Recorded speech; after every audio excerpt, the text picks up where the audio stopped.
안녕하세요. 와, 정말 흥미롭습니다. K뷰티, 미국 시장에서 정말 대단한데요. 네, 그렇죠. 근데 그 이면의 과제들도 만만치 않고요. 마크비전, 한국무역협회, 또 연합뉴스 자료까지 보니까 지난 5년간 K뷰티별 중국 시장이 좀 주춤할 때 미국을 중심으로 해서 뭐랄까 제2의 전성기를 맞았다. 이게 확실히 보이네요. 맞아요. 특히 올해 1분기 수출액이 역대 최고였다는 건 정말 놀라운 소식이죠. 네.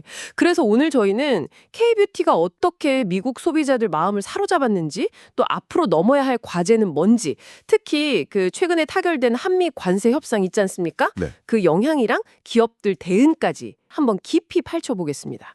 네, 아주 시의적절한 주제입니다. 자료들을 쭉 보니까요, 확실히 K뷰티가 미국에서 성공한 요인이 예전과는 좀 다른 것 같아요. 젊은 층들이 K뷰티 품질을 믿기 시작했고, SNS 입소문 효과도 물론 컸고요. 아, SNS요? 네. 근데 무엇보다 핵심은 그 코스알엑스나 아누아 같은 인디 브랜드들의 약진이에요. 이게 정말 중요합니다. 인디 브랜드요? 대기업이 아니라요? 네, 예전처럼 대기업 중심이 아니라 아마존 같은 온라인 플랫폼에서 기회를 잡은 중소 브랜드들이 오히려 트렌드를 이끌고 있다는 거죠. 이게 참 흥미로운 지점입니다. 그렇군요. 하지만 빛이 있으면 그림자도 있는 법이니까요. 강화된 규제, 그 모크라라고 하죠. 그리고 점점 심해지는 위조 상품 문제. 이건 분명히 큰 도전 과제입니다. 오늘 이 복잡한 상황을 한번 제대로 짚어보죠. 좋습니다. 그럼 가장 궁금한 거부터요.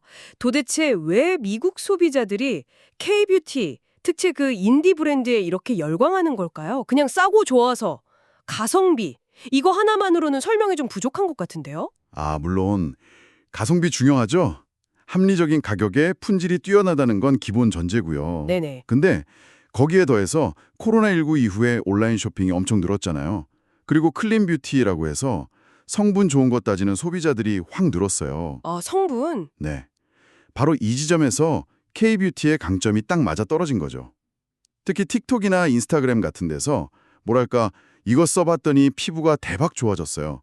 이런 솔직한 후기들이 막 퍼지면서요.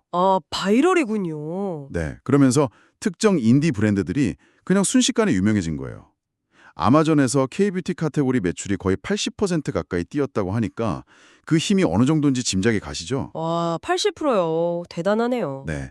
특히 선크림이나 기초 스킨케어 제품들. 이런 건 효과를 바로 느낄 수 있으니까 더 인기가 많고요. 그렇게 잘 나가는데 꼭 문제가 생기더라고요. 말씀하신 모크라라는 새로운 규제. 2022년부터 시행됐다는데 이게 구체적으로 뭔가요? 그리고 위조 상품 문제도 심각하다고요. 모크라는요.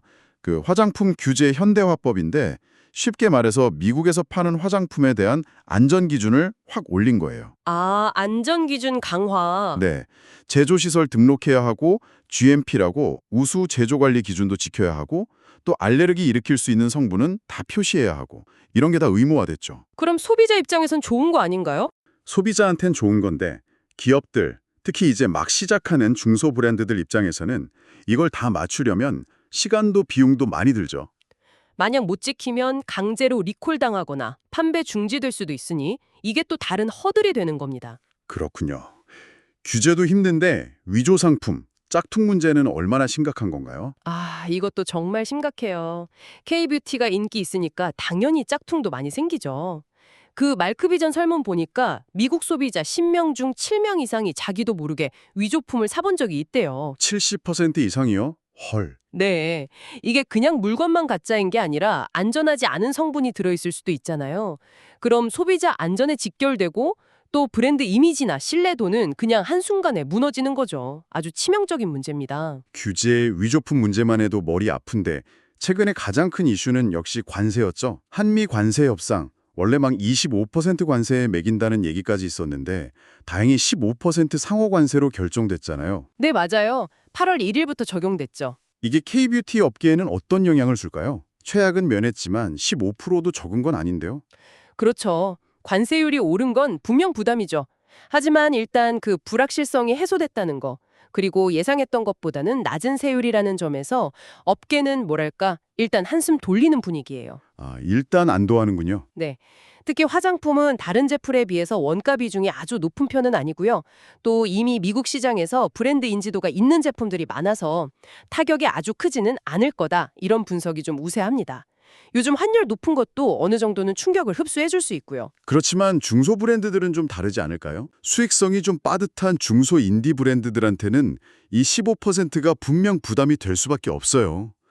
그래서 일부 제품은 가격을 올릴 가능성도 배제할 수는 없죠. 흥미로운 게 같은 15% 관세인데 기업마다 처한 상황이 완전히 다르다는 거예요. 특히 그 ODM 회사들 있잖아요. 제품 개발하고 생산해주는 그 회사들은 오히려 지금 웃고 있다는 분석도 나오던데요. 네, 바로 그겁니다. 한국콜마나 코스맥스 같은 큰 ODM 회사들은 이미 미국에 공장을 가지고 있거든요. 아, 현지 생산. 그렇죠. 그러니까 이번 관세 인상 영향을 거의 안 받아요. 오히려 다른 경쟁사들이 관세 때문에 가격 경쟁력이 좀 떨어지면 반사이익을 볼 수도 있다는 얘기까지 나와요. 와, 상황이 그렇게 되네요.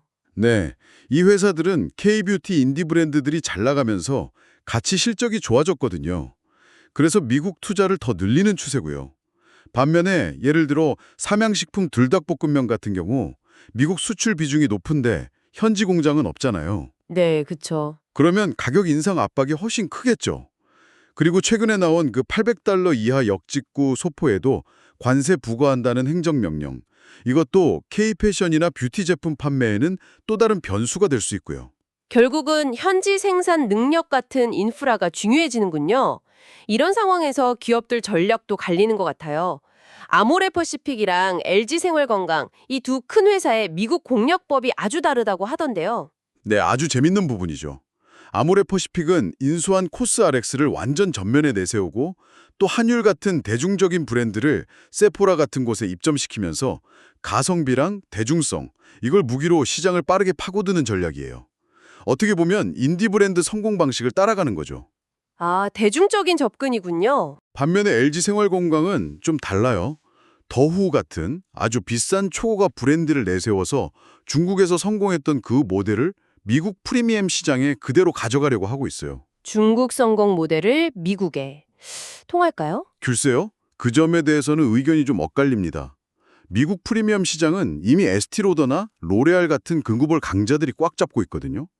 그리고 K뷰티 하면 아직까지는 가성비 이미지가 강한데 과연 LG의 초고가 전략이 먹힐지는 좀 더 지켜봐야 한다는 시각이 많습니다. 네, 정말 각기 다른 전략이네요.